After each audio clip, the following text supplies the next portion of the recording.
It's Sunday morning on CBS, and here again is Lee Cowan. Hurt So Good was a hit summer song back in 1982 for John Mellencamp, then John Cougar. Decades later, he's still a singer with stories to tell and a lot of drive besides, as Jane Pauley found out firsthand. I was born in a small town, and I can breathe in a small town. John Mellencamp was born in a small town, Oh, that's probably where they bury me. Seymour, Indiana. And he still lives outside a small town, Keep your feet on the pegs. where last month it crossed my mind I could die in one. That's all you gotta do. I am not letting go. I know, I should have worn a helmet. John Mellencamp has come a long way. Seymour's about 50 miles from here. Yeah. His 86-acre estate borders Lake Monroe near Bloomington. What is it about you in Indiana? I have to come here. I just feel at home. I mean, I could be away for a long time and come back here and kind of decompress and then boom. It's ironic. He extols the bucolic life, but lives a fast one. Tell them how fast you just went. Okay, I think 85 is what you claim. 85. Oh, Lordy. But I didn't come home to Indiana to ride. I came to talk. Where would you rather be than sitting here being interviewed? Well, cards on the table. I don't really like being interviewed. I have talked about myself for 40 years, and I'm just not that interesting. Not interesting? Married in high school and a father at 19, Mellencamp wasted no time. At 21, he went to New York to study art or to sign a record deal. It turned out that the New York Art Student League wanted money, but the record company wanted to give me money. Let me see. I ended up getting a record deal like that.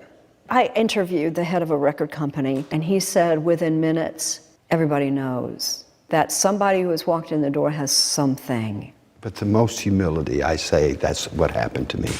They didn't even listen to the demo tape.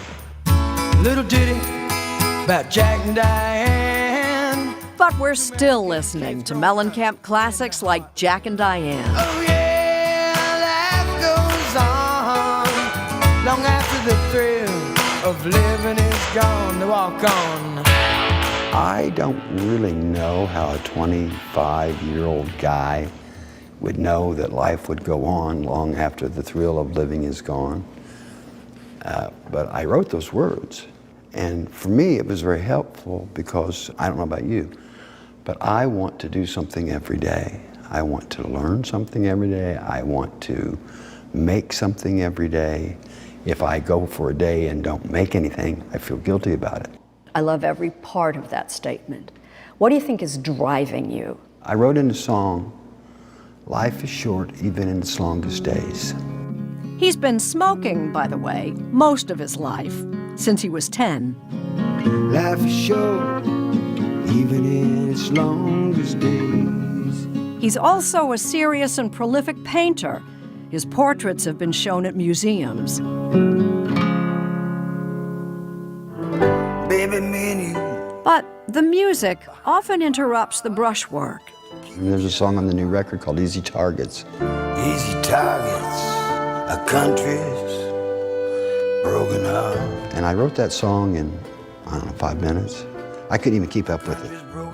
So songwriting has become like a real surprise to me and really exciting at my age. It's more exciting now than it ever was. His latest and 23rd album is called Sad Clowns and Hillbillies. The critics have taken notice. Do you read them? Nope. I'm finding this out from you. You've been really, really good. I don't care. Doesn't matter to me. If you care about the good ones, then you got to care about the bad ones. And I ain't even done with His music has changed over the years. some people. and so has his name.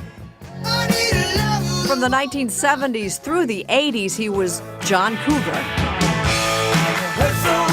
His first manager thought it would sell more records. For a while, he went by John Cougar Mellencamp. But by the early 90s, the Cougar was gone. At times overtly political, Mellencamp's songs about freedom, struggling farmers, the working man, led fans to make assumptions. But quite honestly, that's one of my biggest disappointments. You would think with all the goddamn people in the world that somebody would have taken the time to sat down and listen to my lyrics to my song one time. Pink Houses, for instance, is not a red, white, and blue anthem.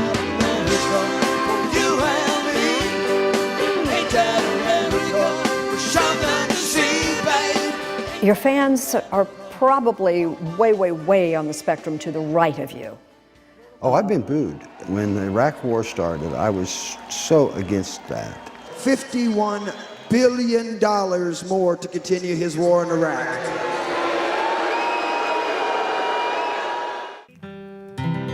If John Mellencamp sounds like one self-assured son of a gun, she is the reason why. Here's the trick. If you want a kid that has confidence, my grandmother told me every day of my life, buddy, don't forget, you're the handsomest, luckiest, talented boy in the world. The flip side of that is it's really hard for girlfriends to compete with that. It's an acknowledged fact that relationships have been a struggle.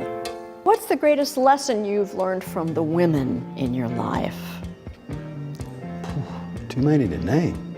Apparently women just don't like me very much. That's all I can say about that. He's been linked in recent years to perennial cover girl Christy Brinkley and actress Meg Ryan. And before them, 3 wives. He has 5 children and 9 grandkids. You're looking for another cigarette, I know. Yeah. Can we talk about that? What, cigarettes? You have a voice to protect, don't you? Or is it Are just you getting kidding me? better Have you and ever heard my voice Yeah. lately? It's fantastic. It Are you is. kidding me? I sound like a black guy singing now. What? I mean, that's what I wanted. I wanted to sound like, Louis Armstrong. But I didn't. I sounded like a white guy. And now I got it. These are my babies. Come on. He says he doesn't worry so much about cigarettes and his health. He's got a strange theory. Rightfully or wrongfully, I believe that it's the combination of cigarettes and alcohol that get people, the two of them combined. And he hasn't had a drink, he says, since college. It's probably a wacky idea, but it comforts me. Now that I've said that, 2 weeks from now, you're going to read, Mellencamp dies of heart attack.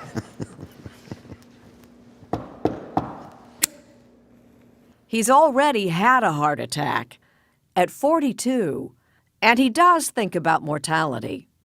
I'm 65 years old. I can see the finish line from here. I only have so many summers left, and I intend not to waste them being old.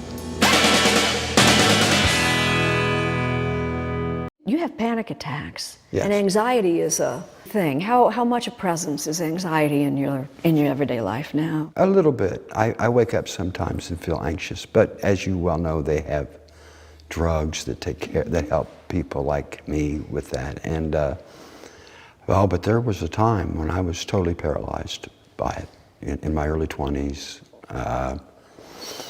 and in the late 80s. It jumped on me. I got my second divorce and it just jumped all over me. I couldn't do anything. I didn't want to do anything. That's a really good way to put it, by the way. It jumped all over me. When you've got it, it is all over you. It's everywhere, and it's real. It is real. I was dying. I went to my doctor one day and I said, you're not following up very well with this medicine you've got me on. I should have been called, and I was giving him about it because I thought he wasn't doing his job. And he looked at me and he pulled out my file. This was before computers, right? He goes, "You want to see your file?" It was that big. It was that tall. He goes, "Really, John?" He goes, "At some point you've got to like realize that all this stuff is in your head, because I have file after file after file after file after file of, you know, you don't have sickle cell anemia. You don't have it." I go straight to cancer, Jay. Straight to cancer. There's no like, "Oh, I've got a cold. I've got cancer." Doesn't everybody do that, or is it just... It's just me and you. There's no like gray area. I'm either okay or I'm dying.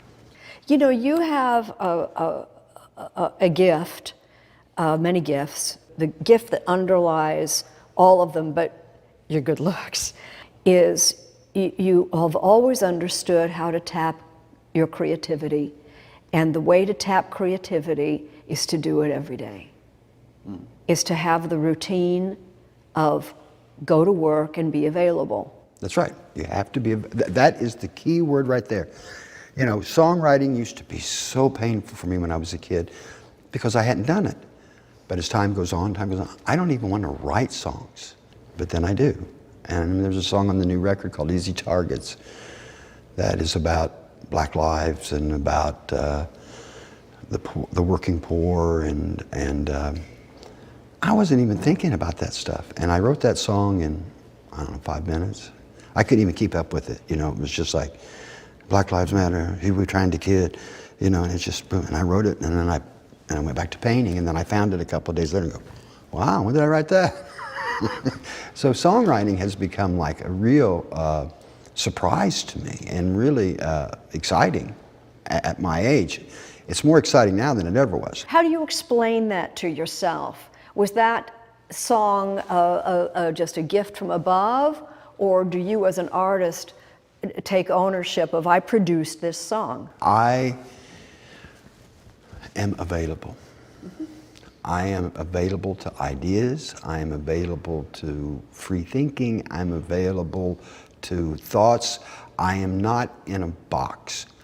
Now, I used to be when I was a kid, when I was writing songs like Chris So Good and Jack and Diane, I have to write a song that's, no, I can't go over that. That song took a wrong turn. Now nothing takes a wrong turn. There's no wrong turns to make.